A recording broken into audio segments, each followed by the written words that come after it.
दोस्तों, लाल किले के बारे में तो हर इंसान ने सुना ही होगा। हमारे हिंदुस्तान की एक ऐसी इमारत है कि जिसे बाहर तक से लोग, दूसरी कंट्रियों से लोग देखने आते हैं। स्क्रीन पर दिखने वाली ये आलीशान और खूबसूरत इमारत जिसे हम लाल किले के नाम से जानते हैं, ये हमारे हिंदुस्तान का गौरव भी है। ये लाल किला पिछली कई सदियों से हमारे देश की राजधानी दिल्ली की जमीन पर पूरी शानो शौकत के साथ खड़ा हुआ है। और दोस्तों, आपकी जानकारी के लिए आपको बताते चलें कि ये इमारत आज से लगभग 350 साल पहले यानी 1648 ईस्वी में मशहूर मुगल बादशाह शाहजहां के ऑर्डर पर तैयार की गई थी। और दोस्तों, सबसे मजे की बात यह है कि यह किला भी उसी साल यानी कि सन 1648 में बनकर तैयार हुआ था कि जिस साल हमारे देश की सबसे खूबसूरत इमारत और दुनिया के 7 अजूबों में शामिल की जाने वाली इमारत यानी कि मोहब्बत की पहचान ताजमहल तैयार हुआ था। हाँ दोस्तों, लेकिन वो बात अलग है कि लाल किले को बनने में इतना वक्त नहीं लगा था कि जितना कि ताजमहल को बनने में लगा था। दोस्तों, जब शाहजहां की मौत के बाद छठे बादशाह यानी औरंगजेब आलमगीर बैठा तो फिर उनके ही दौर में इस किले के अंदर एक खूबसूरत मस्जिद बनवाई गई थी। इसके बाद जब मुगलों का दौर खत्म हुआ और अंग्रेजों का दौर आ गया और फिर अंग्रेजों ने भी इस किले को एक सेंटर के तौर पर इस्तेमाल किया।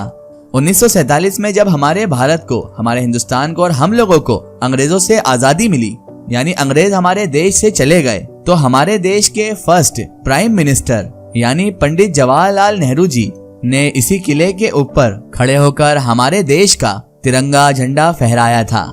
और दोस्तों, तब से लेकर आज तक लगातार हमारे देश का हर प्रधानमंत्री आजादी के दिन पर यहीं पर झंडा फहराते हैं। और दोस्तों, यही वो चीज है जो इस बात को बिल्कुल साफ करती है कि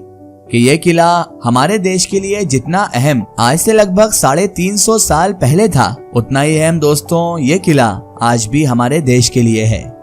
दोस्तों, आज भी हमारे देश के साथ साथ पूरी दुनिया के जो लोग हैं वो लंबा लंबा सफर तय करने के बाद यानी अलग अलग कंट्रियों से, अलग अलग देशों से लंबा सफर तय करने के बाद सिर्फ और सिर्फ दिल्ली में इस किले को देखने के लिए आते हैं। मगर दोस्तों, आप लोगों को जानकर शायद इस बात की बहुत ज्यादा हैरानी होगी कि अभी लगभग 4 से 5 दिन पहले ही हमारे देश में रहने वाली एक औरत ने इस लाल किले की चमकती और दमकती हुई इमारत पर अपना दावा ठोक दिया है। जी हाँ दोस्तों, हमारे हिंदुस्तान की एक औरत ने लाल किले का दावा ठोक दिया है।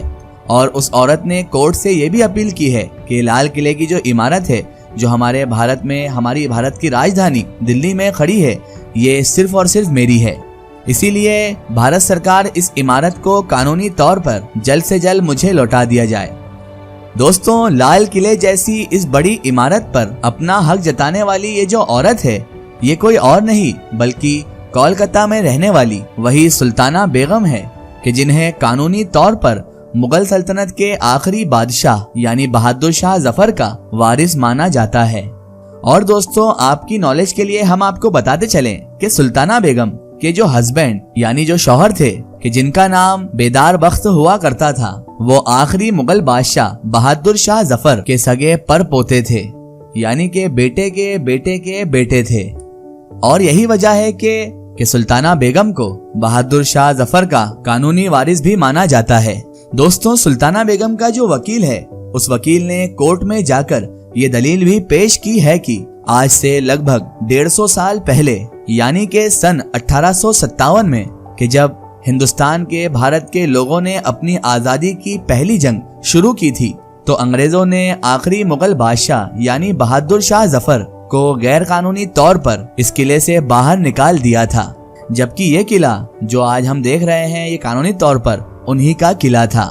और उस वकील ने ये दलील पेश की है कि इसी तरह से अब ये उनके वारिसों यानी बहादुर शाह जफर के वारिसों सुल्ताना बेगम, जो कि हाल ही में कोर्ट में केस कर चुकी हैं, उनके पास जाना चाहिए। हालांकि दोस्तों, कोर्ट ने सुल्ताना बेगम की इस अपील को ये कहते हुए खारिज भी कर दिया है कि अगर तुम उनके वारिस हो और ये किला जो है वो तुम्हारा है, तो आखिर तुम लोग 150 साल से कहाँ थे। और अगर वाकई तुमको लगता है कि लाल किला जो हमारे हिंदुस्तान की एक इमारत है, ये तुम्हारा मालिकाना हक है, तो तुमको इसको लेने के लिए पहले आना चाहिए था।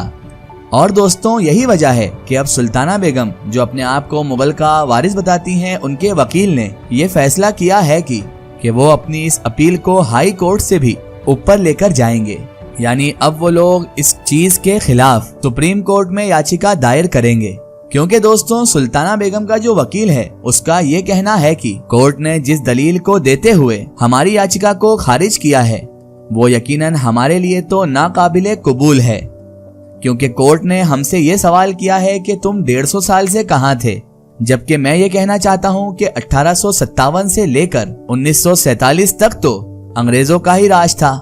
और इस दौर में मुगल सल्तनत के आखिरी बादशाह यानी बहादुर शाह जफर की किसी भी औलाद का हमारे देश में आना नामुमकिन था। इसके बाद जब हमारा देश भारत आजाद हो भी गया था तो उसके बाद पहली बार मुगल सल्तनत का वारिस भारत में आया था, वो बेदार बख्त ही थे, और वो जिस वक्त यहाँ आए थे वो उस वक्त बहुत कम उम्र के ही थे, और लोगों को ये पता भी नहीं था कि यही शख्स बहादुर शाह जफर के वारिस भी हैं। धीरे धीरे जब तमाम लोगों को ये पता चला कि ये शख्स ही बहादुर शाह जफर के वारिस भी हैं, तो उस वक्त के प्रधानमंत्री यानी कि पंडित जवाहरलाल नेहरू ने उनको पेंशन देना भी शुरू कर दिया था, और 1980 में उनके इंतकाल हो जाने के बाद से अब उनकी बीवी यानी सुल्ताना बेगम और उनके बच्चे ही मुगल सल्तनत के वारिस बचे हैं। उनके वकील का यही कहना है कि इसीलिए अब हम लोग ये मानते हैं कि कानूनी तौर पर लाल किला इन्हीं का है। इतना ही नहीं दोस्तों, सुल्ताना बेगम के वकील ने पत्रकार के सामने सुल्ताना बेगम की पर्सनल लाइफ से जुड़ी हुई कुछ चीजें भी शेयर की हैं और बताया कि किस तरीके से हद से ज्यादा कम उम्र में विधवा हो जाने के बावजूद भी सुल्ताना बेगम ने अपने सारे बच्चों की परवरिश किस तरह से की है, और आज भी वो एक मुगल वारिस होने के बावजूद भी गरीबी की जिंदगी गुजारने पर मजबूर हो रही हैं। आज मुगल बादशाह की औलाद होने के बावजूद, उनके वारिस होने के बावजूद भी सुल्ताना बेगम किस तरह से अपनी जिंदगी गुजार रही हैं, और सुल्ताना बेगम का असली हाल क्या है। बहरहाल एक कोर्ट से तो इनकी अपील खारिज कर दी गई है, यही कहकर कि 150 साल से ये लोग कहां पर थे, लेकिन अब उनके वकील का ये कहना है कि वो आगे भी इस कश्मकश को जारी रखेंगे और इससे बड़ी हाई कोर्ट में वो इसकी अपील लगाएंगे। अब देखना यह है कि हाई कोर्ट इसका क्या फैसला करता है और इस केस में आगे क्या होता है। क्या वाकई में कोर्ट इस बात को मानेगा कि मुगल के आखिरी वारिस को ही ये लाल किला सौंप देना चाहिए, या फिर ये केस इसी तरह कोर्ट दर कोर्ट चलता रहेगा। इस बारे में हम आपको आगे की वीडियो में जरूर बताएंगे। जो कुछ भी अपडेट्स मिलेगा हम आप तक पहुंचाने की जरूर कोशिश करेंगे। लेकिन फिलहाल दोस्तों आज की हमारी वीडियो में सिर्फ इतना ही। अगर ये वीडियो आपको पसंद आई है तो इसे ज्यादा से ज्यादा शेयर कीजिए और अपने फ्रेंड सर्कल, अपने दोस्त अहबाबों तक जरूर पहुंचाइए। इसी तरह की इन्फॉर्मेटिव और हिस्टोरिकल वीडियो के लिए हमारे चैनल को सब्सक्राइब कीजिए और पास में दिए गए घंटी के आइकन को जरूर दबाएं, ताकि हमारी हर आने वाली नई वीडियो की नोटिफिकेशन आप तक पहुंचती रहे।